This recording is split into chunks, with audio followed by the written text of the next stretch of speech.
Welcome to episode 3 of the Superboy Legacy podcast. I'm your host, Sam Rizzo, and with me is my good friend and Superboy collaborator, Tom Gallagher. Welcome. Thank you. Thank you for having me. So, looking forward to this one. Right? It's been a while, so sorry. But on today's... Corona's kind of thrown everyone's schedules kind of crazy for a while. It's ridiculous. But on today's show, we're going to do a couple little news blips I'm going to talk about that just recently happened. And then we're going to do a new segment today on what if there was a Season 5 of The Adventures of Superboy. And this segment's going to be called The Superboy Writer's Room. And Tom has been sending me all these great images of a what if Season 5 happened and some storyline ideas. And we're going to... I've literally written a 12-page breakdown of what episode 1 would be that I'll be reading out. I've also, today, I've been going through episodes of the show, trying to pull little music cues wherever I can where there's not dialogue overlapping them. So as I read it out, I'm going to try to put in some appropriate music cues every now and then to set the mood. So alongside the images, this should be... I'm hoping people listening and watching, especially YouTube, will enjoy this a lot. A lot of work's gone into it, so... Yeah, I mean, just some of the storyline ideas, were just really, really good, and I can't wait for you to share that with everybody so they could comment and I could comment. I know you told me just a few little things, but... Yeah. I've kept the most spoilery parts from you. I haven't sent you the most spoilery images. Yeah. But people watching... I think I made 20 images to actually put on screen while I'm reading certain parts of the breakdown. And I think I've only sent you maybe 4 or 5. So there's a lot that you haven't seen yet. Yeah, I like the one of Matt Ritter holding that one piece of... That one spoilery item. Yeah, it was so cool because... I always wondered why they never really embraced this group of superheroes and brought them in. So, well, you know what? We might just spoil it now because it's not a big plot point, but there is a Legion of Superheroes ring involved in this, and I did actually ask Mike Carlin during an interview years ago that I did, and apparently because it was a technical issue that even though the Legion of Superheroes and Superboy are so sort of connected in the comics. Because they started in Adventure Comics and not Superboy, they weren't allowed to use them. Oh, that's which is a huge shame. Yeah, that's crazy. I will say this though, as I'm pitching this, this is what episode 1 would be in an alternate universe where Warner Brothers said, "Screw it, you can use whatever you want." Right. and he won't be called Superboy past episode 1. Right. So. Well, it would just be so funny, just to go and see, what if there was a Season 5? How would that have, bridged the gap to... Because I always thought, Superboy led into Lois and Clark. And Gerard... Well, that's part of this. I'm saying Lois and Clark doesn't exist. They just said, okay, Gerard and Julia's sister, and... Just... Now you have the rights to do Superman, and instead of Season 5 being a Superboy show, it's a Superboy for 1 episode, and then it's just Superman. Right. Well, let's do the news first, and then we'll get into the writer's room, Superboy Season 5. So, sweet.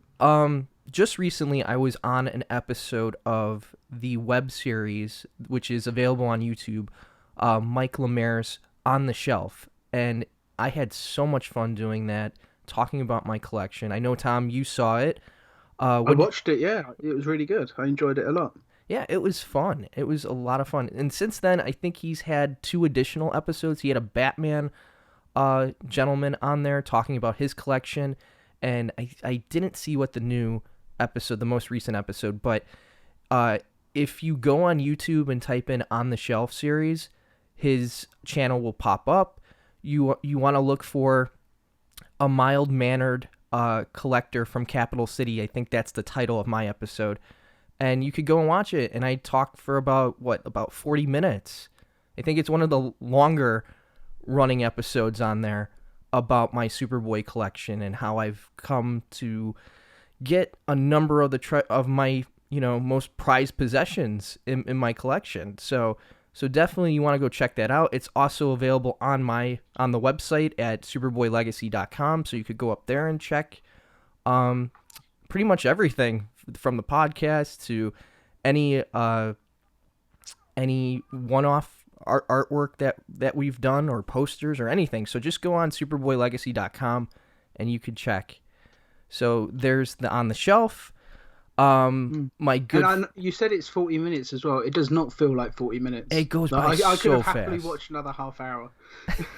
I said to Mike, I could go another hour. Like we actually recorded the episode once, and then I had family over and we went like super speed through it. And I went back and I was like, yeah, I wasn't happy. We weren't happy with the interview, and plus we had technical glitches all over the place. So Mike said to me, "You want to record it again?" I go, "Yeah, let's record it again." And the second one, which is up, was so much fun. It was so relaxed. And it was just, we had a good time talking about what we love, collecting. And like, I've been lucky because I've been collecting since I was 6 years old. And it's just a lot of fun just talking about, some of the Superboy suits to some of the recent posters I've made with John Fendt. And which leads me into my second piece of news. And just recently, my good friend who is a figure sculptor sculpted me a Superboy 1/6 statue of Gerard Christopher's Superboy and Clark Kent, and she wraps the city, like this capital city almost, like around them, and it's just so cool. It really is. It's really awesome. For the people watching on YouTube, I'm going to go ahead and just throw a photograph of it on screen as we're talking. So. Thank you, Tom. So people could see what I'm talking about. She really went all out on this thing. She's been a big supporter of the Superboy series because, like we've constantly said on this podcast, there wasn't really any promotional stuff. There was no statues. There was no figures. There was nothing to set the precedent that this show even existed. Because still to this day, I meet people that, you know what? I never knew this show existed, Sam. I literally went to a Superman celebration and was told that by one of the fans. But I mean, I hear it from people on Twitter all the time. Like, I keep seeing things where it's like, rank the Superman suits, and it's got all of them except John Newton and Gerard Christopher. And I always put up a photo of them two, and I say, to be honest, I think Gerard Christopher's got the best suit. And they're like, who the hell is Gerard Christopher? And I tell them what the show is, and it's like, I've never heard of this. Where can I watch it? And I immediately just list off all the places they can watch it. And yeah. But I've probably converted. I've probably got about 15 to 20 people to watch it this year alone. It's like, how could you not have seen the show? But again, you got to realize it was the 90s. It was impossible to get hold of for the longest time. I mean, between, 1993 or 92 when the show ended till the early 2000s or the mid 2000s when season 1 came out, 2006, and then you had a three-year gap in between DVD releases. So, it was and hard. the annoying thing is, a lot of people didn't watch past season 1 because they got season 1. It's like, oh, if the other 3 seasons are like this, I'm not going to bother.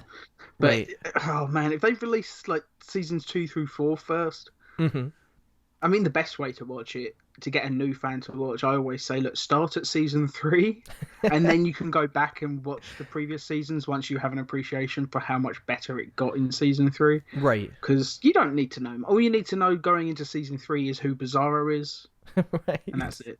Because everyone knows who Lex Luthor is. Oh, yeah. And, I mean, I don't think Sherman Howard gets enough credit for what he did on that show. He was amazing, and he wrote a couple episodes, along with Gerard wrote a couple episodes, which we've talked about on this podcast. So if you haven't gone back to listen to episode 1 and 2, go listen to episode 1 and 2, and then come back and listen to this one. Because we're going to get into what would have happened if there was a season 5.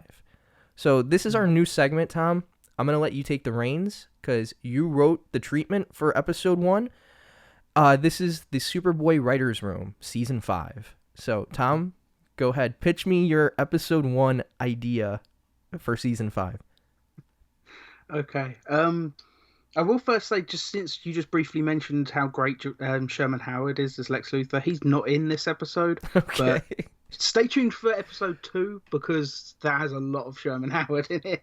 So hopefully on the next podcast or the podcast after, whenever we get to it, hopefully people will enjoy it. But anyway, I'll just get started. This is Superboy season 5, episode 1, Solitude. It opens interior, the Bureau of Extranormal Matters. The folks at the Bureau are hard at work. A civilian is at Matt Ritter's desk holding a ring with the letter L on it. He also has a brown paper bag. He claims that he found the ring during an excavation of an ancient cave just outside Capital City. Ritter says the man might be better off contacting an archaeological authority as it's not something they really handle.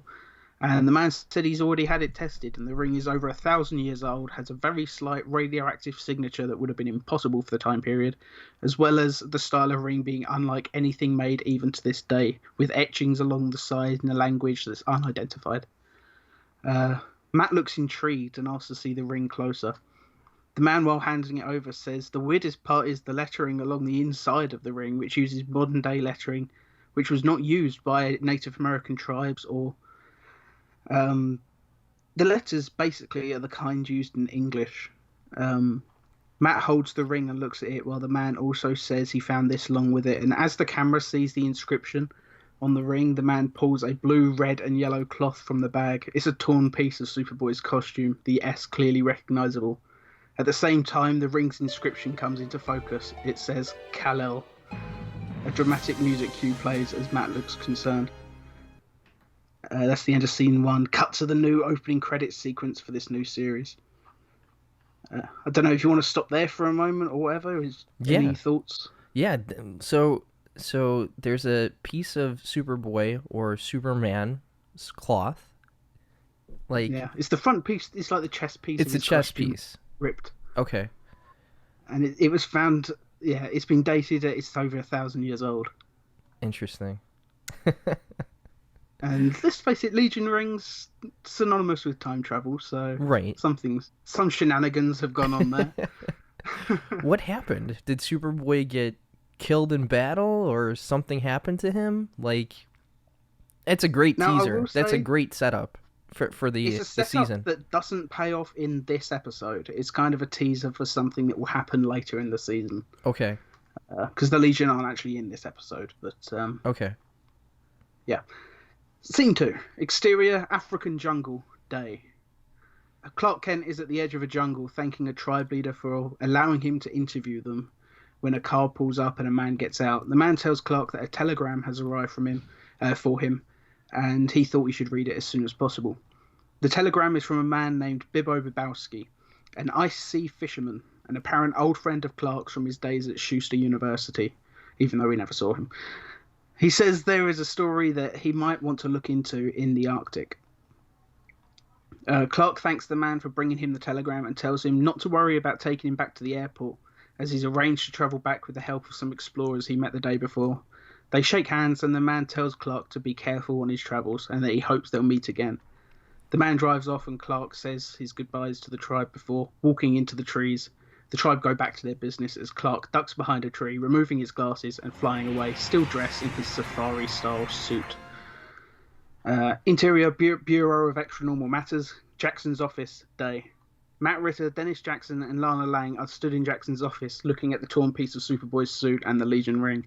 They're theorising on what it could mean.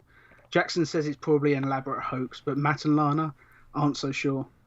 Matt thinks maybe it's from one of Superboy's ancestors on Earth, while Lana thinks it's the result of time travel, or even that it could belong to a Superboy from another Earth. Jackson scoffs at this idea. He says, well, I think there's only one thing to do here as he walks to the door, opening it. Jackson shouts out the door, Kent, got another hoax for you to catalogue and file. Where the heck is Kent? Lana reminds Jackson that Clark left the Bureau to travel the globe as a freelance travelling reporter 2 months ago. Jackson remarks, and how's that going for him? I've not seen anything published as of yet. Lana rolls her eyes, takes the ring and cloth, and tells Jackson that she'll file it. I Don't know love. if you want to stop there before Yeah, moving on. I love that scene. That is such a cool scene. Like, because you could totally see Jackson not realizing, like, where's Kent? Where's Kent? We need Kent. Yeah, Yeah. and I love that Lana. You put that line of dialogue that she thinks it's an alternate Superboy.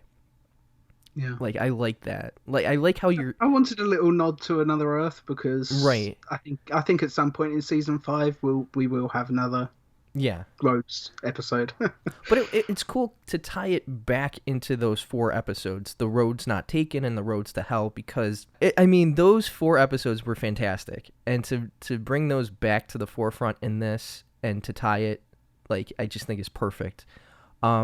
Clark traveling the world as a traveling reporter, I love that idea. It's so Superman birthright. Him getting in touch with humanity, trying to understand more what it means to be human, and getting to see different sides of, or different, people, like, in being exposed to different ways of life, like in Africa, or like going overseas, wherever. Like, it's just, I like the idea of Superman being a worldly character and getting to see him get in touch with humanity. We've never seen that. Other than It was. I in tell the you comics. what, though, I Yeah. was briefly inspired by Birthright, as you say. Yeah. Like, Yeah. great catch. Also, the original draft for Man of Steel had him doing the same thing. Instead of just traveling around as a hobo working in bars and stuff, Right. he was actually traveling the world as a reporter. That was the original idea. Well, But also in the pilot episode for Lois and Clark, as he interviews for the Daily Planet, he says that's part of what he's been doing. He's been traveling the world right. doing this. So there is a slight inspiration from Lois and Clark happening there as well. Right. When he presents Perry with this initial story to get into the Daily Planet, Perry kind of looks at it like, yeah, this is boring. This is this is really bad. But I always like that about the character. I want to compare it to Batman Begins, when Bruce is traveling the world trying to understand the criminal mind, and him kind of just basically trying to get into the psyche of what it means to be a criminal, and then comes back and uses it to his advantage to be Batman. I always loved that Superman was trying to hone his skills as a reporter, but Clark trying to hone his skills as a reporter, but traveling the world and trying to understand why people do what they do, and it contribute to his choice to put on the S. Yeah. I mean, that's part of why I wanted him to go to a tribe in Africa, something like that, because it's about as far removed from what he's used to as a way of life as you can get, really. I mean, the only other option is go visit some Inuits, like living in igloos. Like, right. It's so far removed. Like, it's Well, trying to understand just the way of the world, how people live. Exactly. And I just think it adds to the character, it adds more depth to the character that we haven't seen at all in any portrayal of Superman or Superboy. So let's continue on with your treatment. Okay. The next scene. Exterior, Alaskan fishing village, night. A medium-sized fishing boat is docked as a burly-looking man is on the deck, scrubbing the deck and singing to himself. The man doesn't notice a figure descend from the sky onto the dock. It's Clark. He's now wearing a warm orange sort of winter coat, even though he doesn't need it. Clark puts his glasses back on before calling up, "Is somebody strangling a cat up there?" Bibbo stands up looking a little bit annoyed, but immediately beams with an enormous smile when he sees that it's Clark. He runs down off the boat and gives Clark a massive hug, lifting him into the air. Clark remarks, "It's good to see you, Bibbo, but please, I can't breathe." Bibbo laughs and gives Clark a friendly punch to the shoulder. Clark pretends that it hurt a little. They head onto the ship and sit to talk in Bibbo's cabin. Interior Bibbo's ship, night. Bibbo offers Clark a glass of rum, opening a new bottle. Clark says he doesn't drink, and Bibbo remarks, "Same old Clark, you're the only guy I knew at Schuster to never ever drink. But come on, you're like, what, 21? Live a little." Clark agrees, stating that he only wants a small one. Bibbo grins and pours him an enormous glass of rum with a grin before setting the bottle down on the desk. The shot fades to a new shot, and we see that the bottle is now almost empty.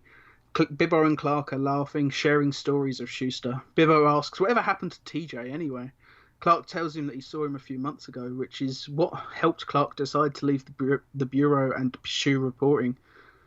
Bibbo asks if he's working for TJ's father now, but Clark says no. TJ suggested Clark get some real-world experience in reporting first, but that if he put together a collection of stories, he would try to get Clark an interview at the Daily Planet. Bibbo tells Clark that's really great and he's happy for him before looking thoughtful. Actually, Clark, that's kind of why I asked you to come. I think I might have a story for you. Interior, Bureau of Extra Normal Matters, file room, night. Lana enters the file room carrying the cloth and ring, now in a clear plastic bag, along with a freshly typed document.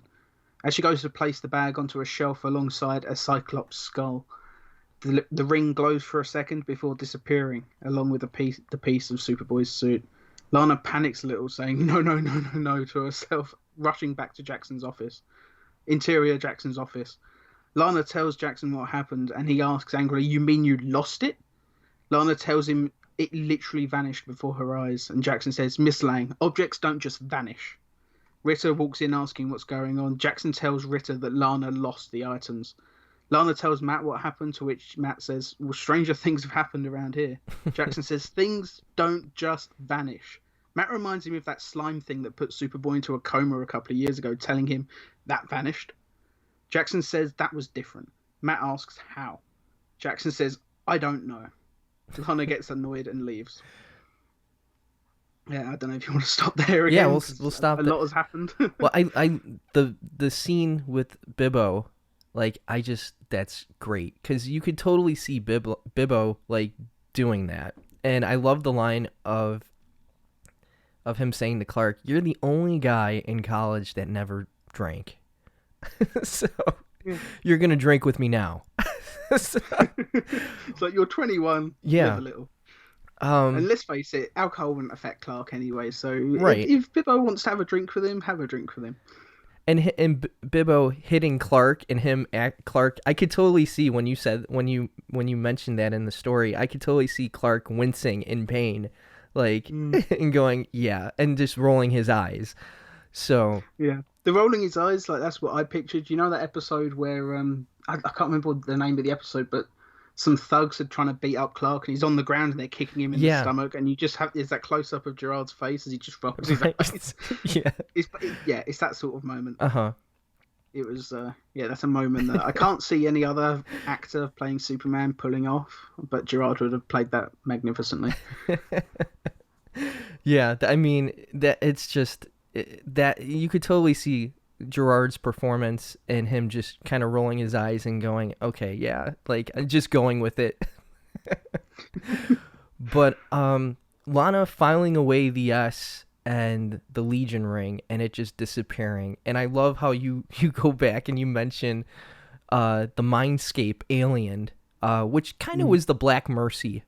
And I think Mike Carlin mentioned in an interview that he gave to Comic Book Central that was their version of the Black Mercy, because I don't know if they could have used the Black Mercy due to copyright issues or whatever. I asked him about that in the interview years ago as well. And I actually told him a story. When I was a kid, I saw the Superboy episode before I knew of the Black Mercy, like for the Man Who Has Everything comic. Yeah. And I actually said to him that when I first read For the Man Who Has Everything when I was a kid, I thought that they'd ripped off Superboy. That's funny.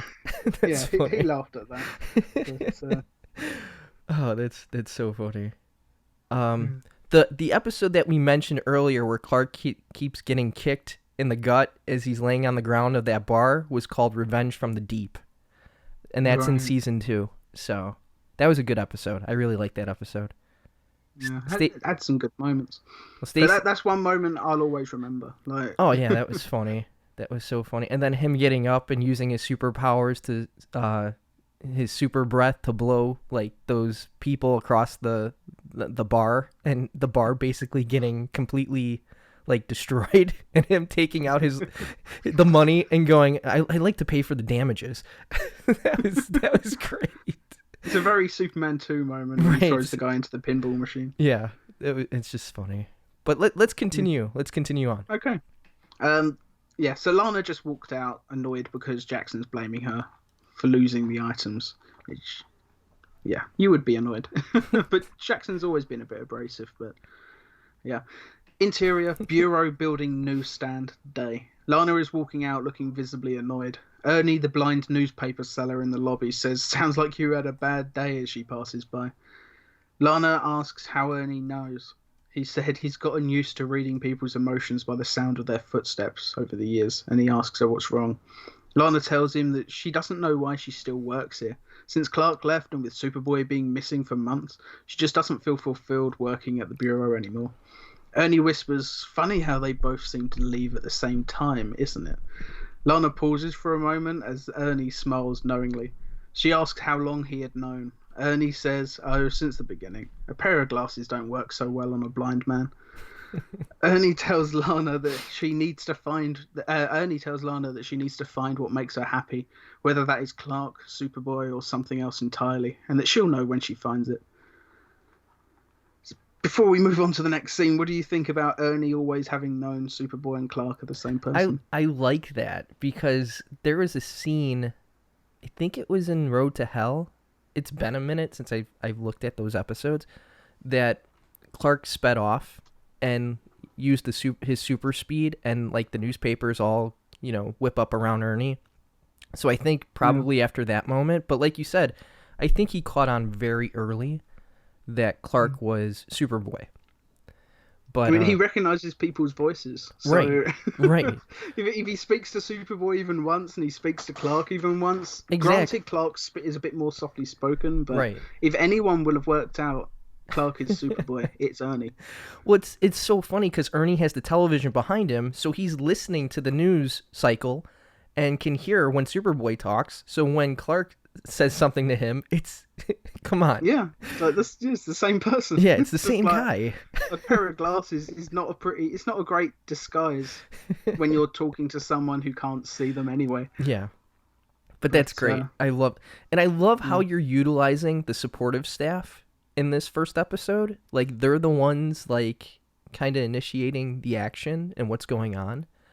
Yeah, there's no villain in this episode really, so I'm sort of relying on. Yeah, Lana's the villain. She lost the Legion ring and the S. What the hell? Things don't just disappear, Lana. A lot of things have disappeared in the bureau. That's great. Oh man, I should have written in. Oh, what about that purple crystal that you had? Right. A couple of. Yeah, Mr. Jackson, you lost the purple crystal. Where the hell did that go? You might find out at the end of this episode. Spoiler. Okay. Anyway, exterior Alaskan fishing village night. Clark and Bibbo are walking through the village. Bibbo tells Clark that strange things have been happening there lately. The people in the town are hearing voices. They think the town has been cursed. Bibbo says it all started when construction started on a new development just outside of town, pointing into the distance at the one source of light on the horizon.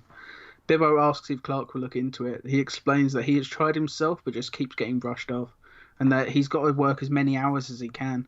He's saving up to open his own bar in Metropolis. Setting up, yeah. Oh, that's great. I love that. That's a great foreshadowing. Clark agrees to investigate and thanks Bibbo, saying that he'll let him know when he finds out more before Clark starts to walk towards the construction site. Bibbo asks, "Wait, you're going to start right now?" And Clark replies, "No time like the present." Exterior construction site, morning. Clark approaches the site before a man in a suit with a clipboard asks him that, he yells at him that he needs to get a hat to walk onto the construction site. Clark asks where he can get one. The man says, "You don't. This is private property." Clark tells him that he's a reporter and would like to speak to the manager or foreman. The man says he is the manager or foreman and asks to see some ID, a press pass, something like that. Clark says he's a freelance reporter and doesn't have a press badge. The man says Clark is just a snoop and no ID means no entry. He tells Clark that if he doesn't leave, he'll call the police. Clark leaves. but not before stopping behind a wall and listening with his super hearing as the manager calls the landowner. He tells the man on the phone that another person from the town is sticking their nose where it doesn't belong. He says something needs to be done. The person on the phone tells the manager not to worry and asks the manager if Clark knew about the crystal they uncovered. He says no. Good, then I'll be sending a team to safely transport it back to Central City in the morning. But sir, what about the voices when the courier asks questions? Wrap it in lead. That usually works with artifacts like this. Should I have someone deal with the reporter? God, no. Do not suggest something like that to me again, or you'll be looking for another job. So clearly, the person on the phone is that he's talking to isn't a bad guy. The foreman is getting a bit ahead of himself and is clearly a little shady, but his employer isn't. Clark uses his X-ray vision and sees a green crystal in the manager/foreman's desk. As soon as he looks at it, he hears a voice say, "Cal." Clark's eyes widen. He decides to sneak into and leaves. Using super speed, he gets into the office, breaks the lock on the drawer, and takes the crystal before flying out the window. The camera pans down from Clark flying away to show a sign outside the construction yard. It reads, "Future site of Star Labs, Alaska." That's awesome. Yeah, the green crystal, it's the one from Superman the movie that builds the fortress. Ooh. Yeah. Interior, Smallville. Kent farmhouse, day. Inside a barn in Clark's family home, a rumbling sound can be heard. From inside the secret cellar under the barn, there is a purple glow. The cellar doors burst open, pieces of wood flying everywhere as the purple crystal from rites of passage flies out, hovering in the air for a moment before flying away at incredible speed, heading north. Commercial break. Yeah, I was wondering when we had another commercial break. I think it's probably been, yeah. By the way, season 5, they're 42-minute episodes, not 25. So we're going full length now, so you can do more in an episode. We're going CW full length. That's what we're doing. Yeah. So, well, Lois and Clark full length. Lois and Clark, yeah. But I love that you're tying, because everybody has asked, is Superboy a loose tie-in to the Superman films? And I've always said yes. I mean, you have the same production team, you have the Salkin name attached to it, and I've always looked... I'm saying it's not quite. It's a very similar universe. Right. Like in Roads Not Taken. It's one of those universes that's very, very close, but certain things are definitely different. Well, we are working with the multiverse. That's what DC is doing. So I love the idea of Superboy as its own world, and Clark discovering who he is later on in life. I like that idea. Because it adds to his development. Sort of like what Man of Steel did. Like, he didn't know who he was until he was already an adult. Like, he had questions, he knew he was from somewhere else, but he didn't know he was from Krypton, or he was the last son of Krypton, or any of that stuff. He didn't know who his parents' names were. So, excuse me. So it kind of jives with the Superboy world. Clark doesn't know where he's from until he's basically an adult. So... yeah. He's 21, as Bibbo said earlier. He's 21. Right. But I love the whole the green crystal idea. I love it. Because it was just unearthed in Alaska, of all places. Right. Maybe the ship flew over Alaska as it was coming towards Smallville, and a piece dropped off. I don't know. But clearly it was meant for him, though, because as soon as he used his X-ray vision and looked at it, he heard the name Cal. So... well, it's again like you tie it to the purple crystal from the series finale, or the season finale, that called out to him with that sound, and this is the same thing. But I just really like it. I think it's a really good idea, because this is going to lead him into the next stage of his life. So. There's going to be a lot more Superman the movie-esque stuff. There may even be some reused footage to save on budget in a minute. Wow. So, one thing I forgot to say. Did you notice, by the way, how I've just completely glossed over the end of Rites of Passage and just established with the Ernie scene that Lana knows that Clark is Superboy? Right. From the ending. Because obviously with the needle, She would know, but I don't think it needs its own explicit Well, scene. well, I'm going Stating to it. say she knew well before the needle thing, and I think the needle thing just Yeah, confirmed for her because I think in the episode "Who is Superboy," when she's using the computer to research and gather information, like, well, who was at this scene when Superboy showed up? And the only person that's not there is Clark, but he's yeah. there right before these incidences occur. So it's either you or me, which is what the computer compiles. And I'm not a guy. You are. Yeah. So it's got to be There's, o- you. there's only so many times the excuse. Well, I went for hot dogs. Right. Works. Or I got to put money in the parking meter. I love that excuse. That's so funny. That's Yeah. so like 80s and 90s or 70s, like the parking meter. Come on. Like, really? Come on. But it's funny. Yeah, I mean, I it was so tempting to open this episode up Hmm. straight from the end of Rites of Passage and just have them in the car, Well, I like how you let but time I go felt by. it would be too easy. Yeah. I'd just rather skip it completely and just she knows. The audience Oh, knows she yeah. knows. They're smart enough to work out that by that ending, Lana knows. Well, like I said in Who is Superboy, I think when Clark hears at the end of the episode hears the alarm go off that there's a robbery going on, and she's like, "Well, don't you want to get pizza?" And he's like, "Well, I gotta go," and she kisses him and says, "I wouldn't dream of stopping you." I think right there in that moment, she knew that Clark was Superboy. She didn't need a computer, that her intuition was right for all these years, that she was right, that he is Superboy. So I think in I that think the moment she audience knew. is smart enough to know Yeah. all of that. So it didn't need it would have been so tempting just to have a scene in the car where they're just talking and so you are blah blah blah blah blah. Just one, it would be boring. Two, it's just Right. unnecessary. And it's But anyway, something that we all know, and I think like you said, Lana knows she's protecting her friend. That's it. His secret. So pretty much. But obviously, the purple crystal just flown away heading north. Exterior sky day. Doesn't matter where in the sky, it's in the sky. Clark is flying while holding the green crystal as he hears the voice of George Lazenby's Jarrell saying, "North, cow, north." When he hears the sound of a sonic boom behind him, the purple crystal flies up to him and hovers in the air beside him.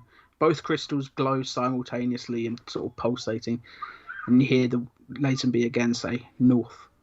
Clark continues to fly, the purple crystal flying alongside him. He doesn't even have to hold the purple crystal, it's just flying next to him. Interior Bureau of Extranormal Matters day. Lana arrives at the office holding an envelope. She walks up to Jackson's office and leaves an envelope on his desk before heading back to her desk. As she sits down, Jackson arrives and walks up to his office. He finds the envelope immediately. Opening it, he finds it to be Lana's resignation letter. He heads out to the bullpen and sees Lana's talking to Matt Ritter. Ritter's asking if what happened yesterday is the reason for resigning.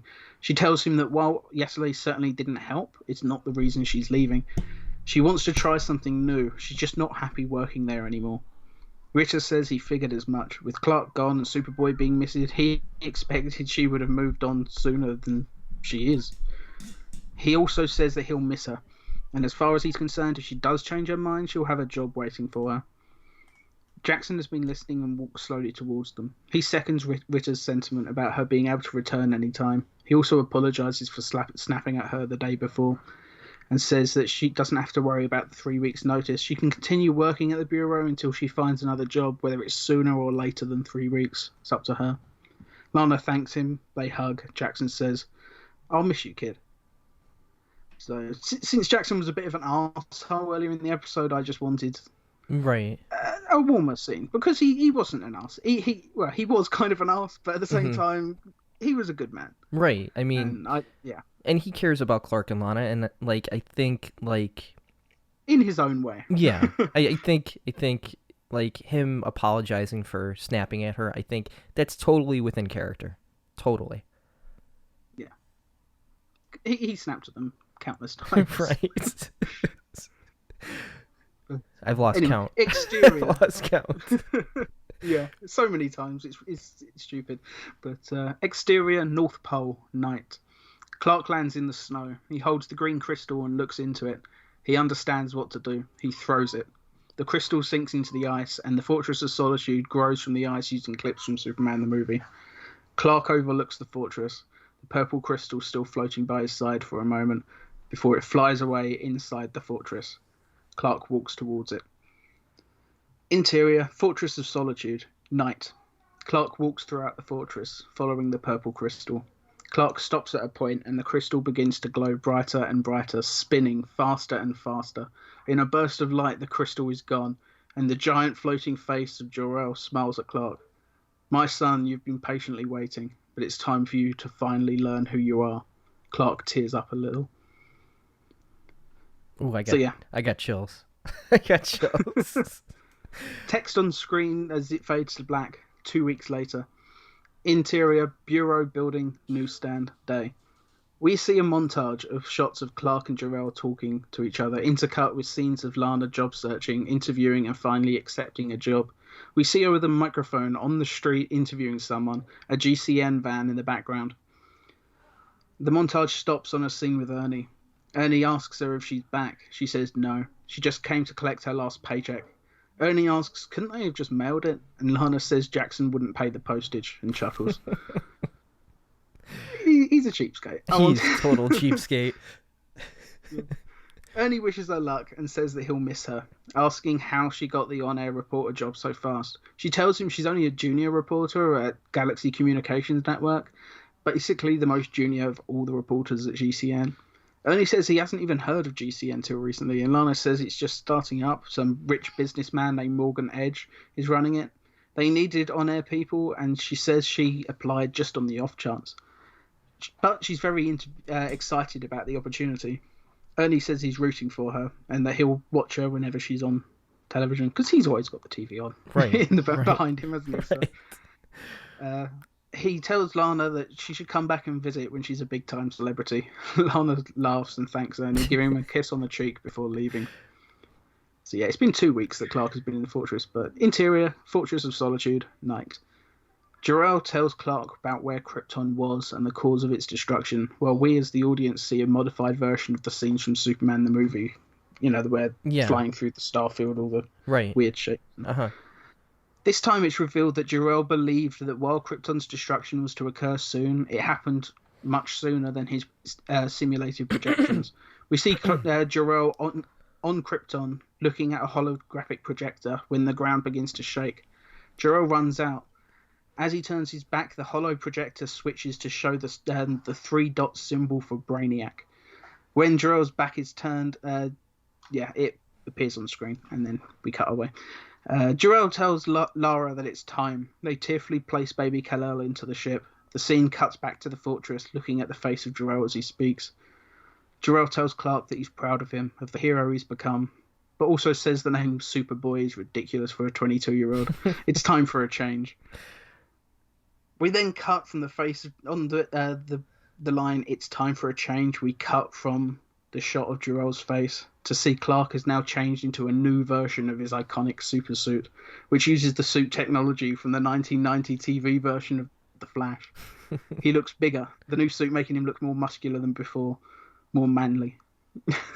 Jor-El says it's time for Clark to go. Clark says, but there is so much more for me to learn.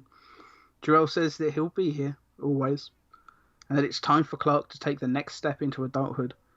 Clark nods, smiles, and takes off as he does his own version of Christopher Reeve's first iconic flight shot from Superman the movie, flying towards the camera through the fortress. End of the episode. I love it. I love that scene at the end. So Superman the movie, so it's a nice nod to Christopher Reeve and Marlon Brando's scene. Yeah, and there's a lot of shots going to be reused, like the fortress being built would obviously be the shots from Superman the movie, like the flying through space. I haven't included the mask of Jor-El, the sort of crystal face mask, because to be honest, even as a kid, I thought, wait, that's kind of stupid. I never quite got that. I always thought that looked kind of dumb. Uh-huh. So I've just skipped the crystal face thing. But I love Lana's character arc through this episode, because, I mean, you could see, like, in the last 2 seasons, Like, she was at the bureau as an intern, but like you could tell like sometimes she just felt her character kind of felt out of place, you know? Mm. Yeah, she was there to be with Clark and follow what was going on with Superboy. Um, but she never was really given like anything to do as a character, like to set up her own drive. And I like how you've given her like a drive with taking this job with this brand new news network that is just starting. And I love the idea that Morgan Edge is behind it. Yeah. Well, from the Bronze Age of comics, like before John Byrne rebooted Superman, like Lana Lang and Clark Kent both worked.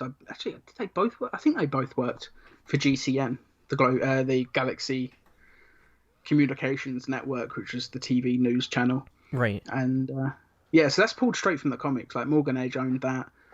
Like, yeah, it's basically that's a direct pull from the comics. Like even when Clark still worked for the Daily Planet, Lana Lang worked for GCN. Right. So, well, I think what was it in Frank Miller's The Dark Knight? You see Lana Lang debating about Batman and him being a big supporter of the Batman and all that stuff, and I love it. I just think like going back to the source material, to the comics, and peppering season 5 with like Bilbo and Lana working at the news network, and going back and paying off some of the stuff we didn't get to see or talk about in the series, like TJ helping Clark get a job at the Daily Planet. I love that idea. Yeah. Because TJ left. It makes sense. Like he's Perry White's son. Right. And TJ left to go work for his dad. So in the second season premiere. So we never got to see it. It happened off screen. So although I might make it in the next episode that TJ's not actually working at the Daily Planet, I think he would have tried to follow up his career as a stand-up comedian. But God, I love. Maybe maybe TJ can get a stand-up gig working at the Ace of Clubs for Bilbo Huntley at his bar. I love that episode, Stand Up and Get Knocked Down. It was a fun episode. Yeah.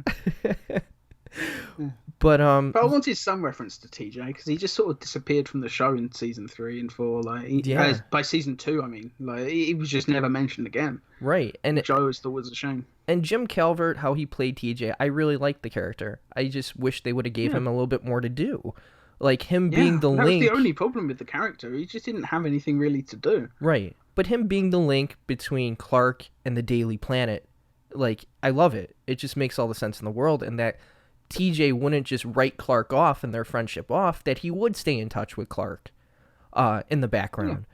Yeah. But that, I think, again, having only 22 minutes to tell a story, it's 42 minutes now, though. But now we have 42 minutes. Now we can do whatever we want. But but there will probably still be 2-parters, so there'll be a bunch of essentially feature-length episodes. But I can't. I really like what you did in this first episode, setting up the world again, setting up what has happened since we last saw Clark and the gang from the Bureau.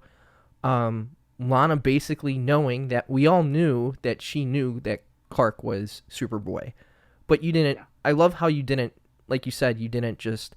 I could have started right from when she put the needle in his backside and found out, and I didn't. I just thought that would be too easy.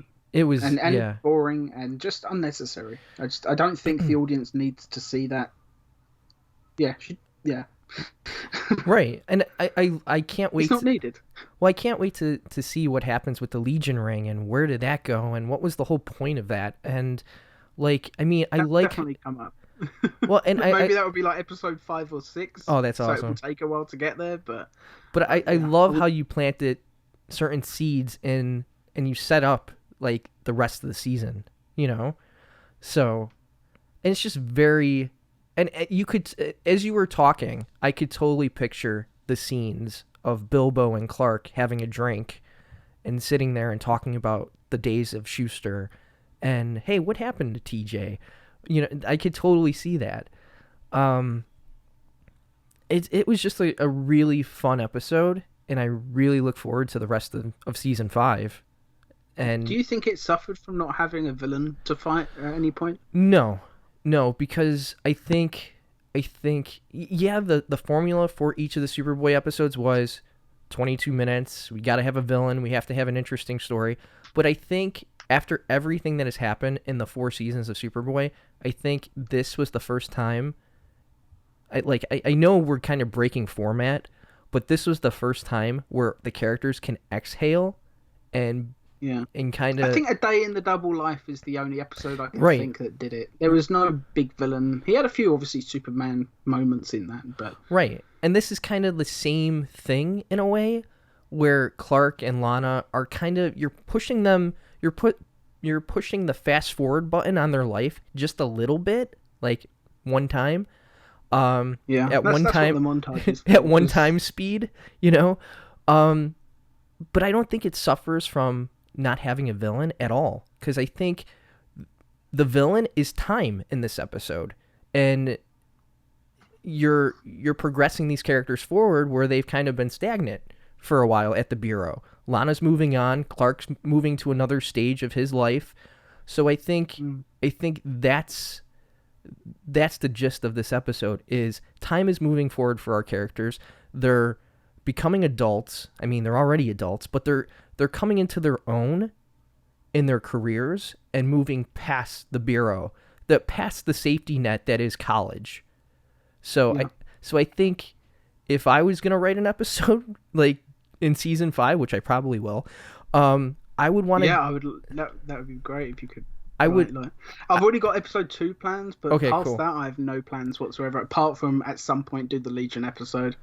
Well, I know, And, and we're gonna have him on. One of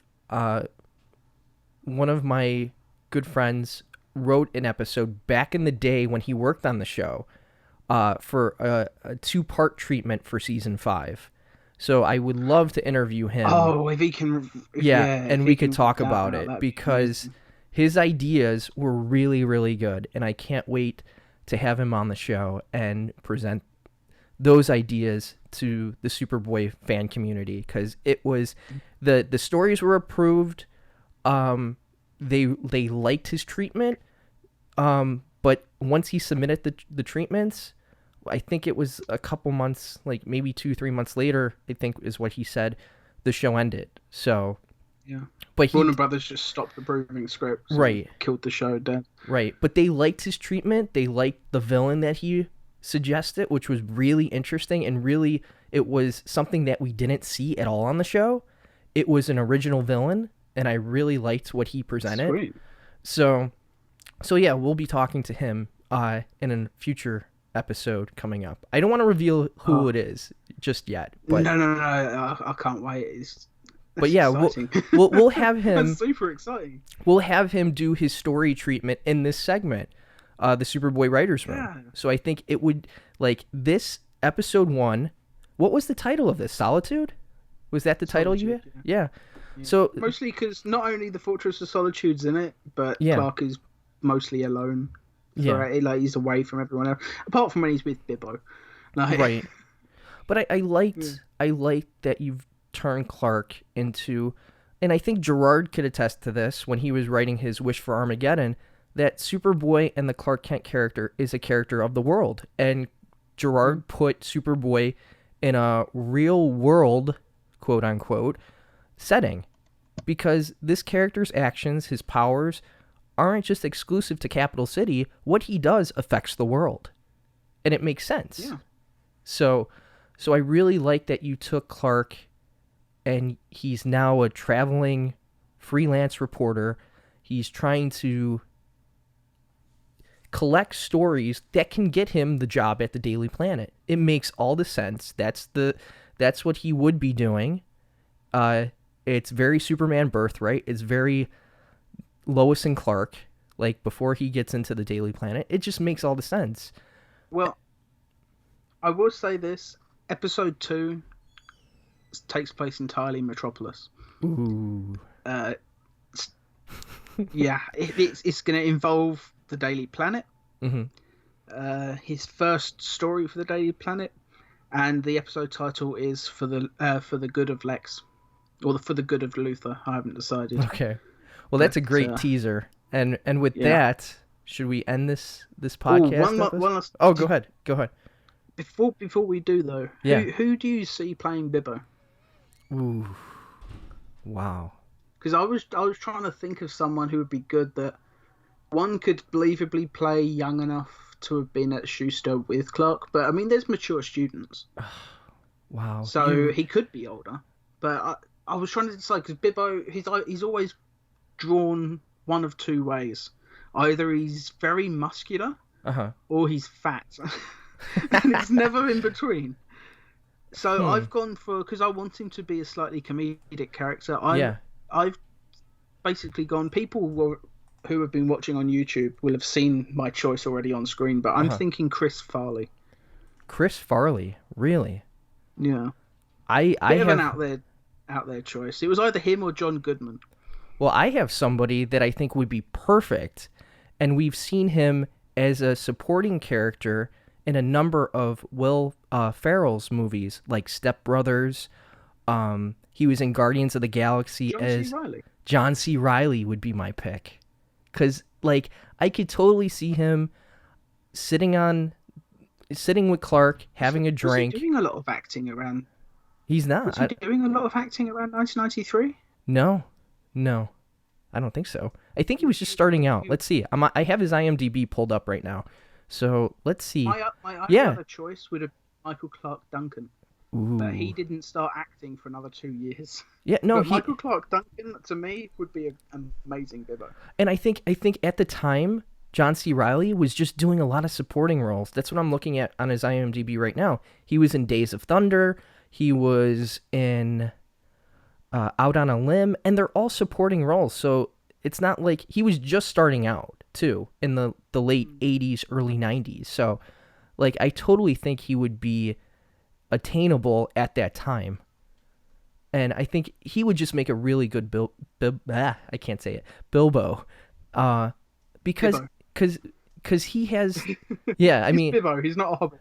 Yeah, sorry, Bilbo or whatever. Sorry, Bilbo, no L. Yeah, no, and he's from Chicago. He's a Chicago boy. So yeah, I think he would bring a lot to the character. Yeah, I like. Maybe I'll recast. Maybe if he shows up later in the episode, later in the season, I might change out Chris Farley for a young John C. Reilly.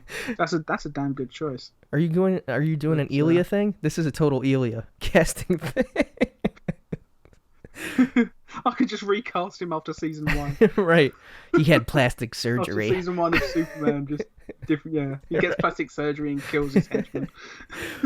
But yeah, he's got a bartender at his bar, and he just randomly kills him and has him as a skeleton for the remainder of the season. And I could totally see John C. Reilly behind that bar in Metropolis, getting to know everybody in that bar, because his type of character is the life of the party. He's fun. Yeah. He could play sentimental. He's very good at serious acting, and he's really funny as well. So he can do all of it. It's a great choice. The only other actor that I could think of at the time that could play comedy and play seriousness is Robin Williams. But I mean, too famous at this point. Too famous, yeah, way too famous. It would be. There's no way he'd do a television series at that time. Yeah, way too famous. But he's too busy doing Mrs. Doubtfire and other big hits. Or Hook, another Hook, or Hook, yeah. But I just think at that time in the early 90s, I think John C. Reilly, because him just starting out and having a number of supporting roles in movies and on television, I think he's attainable at that time. And I think he would work as that character. I could totally see him as that character. Yeah, he's not big like they portray in the comics, but I think that doesn't matter. Yeah, one of my choices was Michael Clark Duncan. And, Bibbo's a white guy, he's a black guy. Mm-hmm. It doesn't matter if he's great for the part. He's great for the part. And Michael it's about Clark, the character rather than what he physically looks like. Right, and I think Michael Clark Duncan too. He could play comedy and play seriousness. The Green Mile was a fantastic movie. That's what made me think of him. Yeah. The only problem is he didn't start acting for another 2 years. Oh, God. So it would be basically impossible for him to have been in this episode because he wouldn't have been acting at that time. But yeah, that would be my casting pick. if I had to cast that character, I would cast John I C. might Reilly. change it. Yeah, when he shows up again later in the season, he'll be John C. Reilly. It just again, like, it just makes sense. That character and that actor, I think, would just like be spot on, especially in what we're setting up or what you're setting up with season 5. I think it just makes sense. So definitely. And I will say this as well. Lois Lane is going to be played by Terry Hatcher. ooh, Perry White is going to be by Lane Smith. he's the best. Jimmy Olsen will be Michael Landis rather than Justin Whalen, I think. Yes, I think Justin that's his Whalen. name. Yeah, Justin Whalen. Yeah, it's gonna be Michael Landis instead because I always preferred him as Jimmy in season 1. Mm-hmm. And Cat Grant will be Tracy Scoggins. It's basically because Lois and Clark isn't happening and this is the entire cast from Lois and Clark will be just going over to Superboy instead. Right. Because I think they're all perfect. The only difference in the cast really is Ma and Pa Kent will be still played by the actors from Superboy, and and obviously no Dean Cain. Yeah, it's no offense to Kay Callan and Sherman Howard is still Lex. No offense to Kay Callan or Eddie Jones, because I still think I love them in characters. I love them. It would be just but it's, you know what, we are, like you said, we're trying to establish there was no Lois and Clark, and if Superboy was brought over and supplementing Lois and Clark, this is probably what would happen. And the whole idea of Gerard going in and interviewing and reading for Clark and Superman, like, just imagine if he got it. That would have been so cool. So I don't think the show would have been cancelled after 4 seasons if he had. No. Because one of the biggest complaints that everyone has about Lois and Clark is that Dean Cain's performance just isn't very good. Yeah. No, he's fine. I like him in the role, but it's nothing special. No, and I think, and I agree with Gerard, and we've talked about it, and I can't wait to have him on the podcast, and we could talk about it even more. Going with somebody who's already established and who has a following, like, all the heavy lifting's done. Like, you have fans. Like, everyone who watched there. Superboy would be like, I'm on board. Right. Superboy was top 10 in syndication. It was a success going into a 5th season.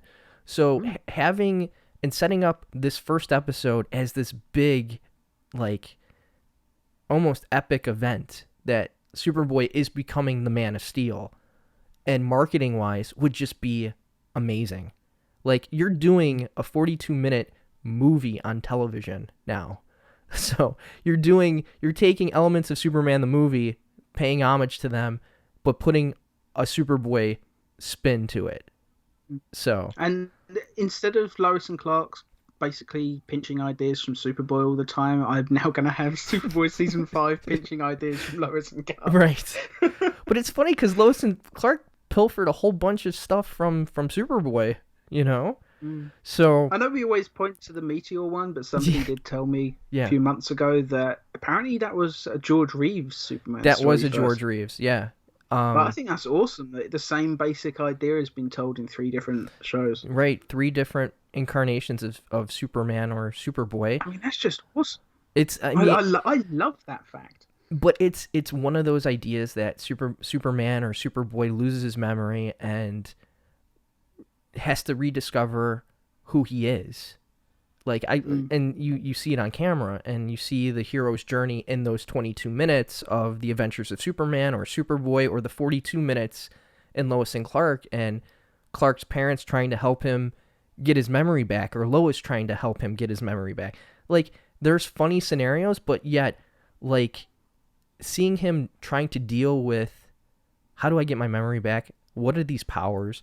And it's all, like, at super speed. Like, oh, wait, I'm Superman. And then his memory comes back. Something, triggers his memory. I think Superboy did it better. I like the idea that he's lost his memory, but he's still saving someone, even despite not knowing who he is. And he just discovers his powers naturally. But it's cool in a sense that he knows what the right thing to do is, because it's sort of ingrained in his DNA. Yeah. And you get to see it. Like, well, Clark has the gun in his hand after those gangsters are coming to take Jeremy away, and he doesn't shoot. Can't kill them. And he can't. So there's He won't shoot. I can right, see it in his eyes. right, exactly. Like there's something in him that stops him. And that is something with the Superman or Superboy character that's ingrained in who he is. And to see it on screen just adds to the character's depth. He knows what he's doing is wrong. And that's just who the core of Superman and Superboy is. And to see him grapple with it on screen, I love it. I love it. That's why I love that Superboy Lost episode. It's so good. But this episode has run on very long, but I yeah, think it's fine. I think it'll be all right. This is like a special episode, maybe, because it's the first of. This is the first intro to season 5 of The Adventures of Superboy, and with that, we hope you come back and listen to future episodes. And if you haven't go back and listen to episode 1 and 2 on YouTube and SoundCloud. I'm still working on getting it to iTunes. It will be coming to iTunes, everybody, so don't worry. Tom is going to develop all the stuff for YouTube. He's going to put in the photos that we mentioned about the 1/6 statue from Mila Snyder, and some all of the fake screenshots from season 5. The fake screenshots from season 5. I can't wait for you guys to see that. He did a really good job with that stuff. So you haven't even seen half of them yet. So I haven't. Send them to you when we're done with this, I'll send them to you first so you can see them before they go in. But I love the one that you did of Matt Ritter with the Legion ring. I love the one you did with Clark in the orange jacket traveling the world. But it's I like the safari one. I think is my favorite so far. Okay, yeah. I sent you that one, didn't I? You did. In this safari outfit. Yeah, it was great because you know what? It just adds to the visuals, and it adds as we're sitting here talking. You know, when people go back to listen, they could visualize what's going on in that scene. I love it. So with that, we're gonna close out episode 3. For the Superboy Legacy podcast, I'm Sam Rizzo. And I'm Tom Gallagher. So thank you for listening. And don't forget, go to subscribe on YouTube. For any other podcast information, any new Superboy news, go to superboylegacy.com. So we'll talk to you soon, and thank you for listening.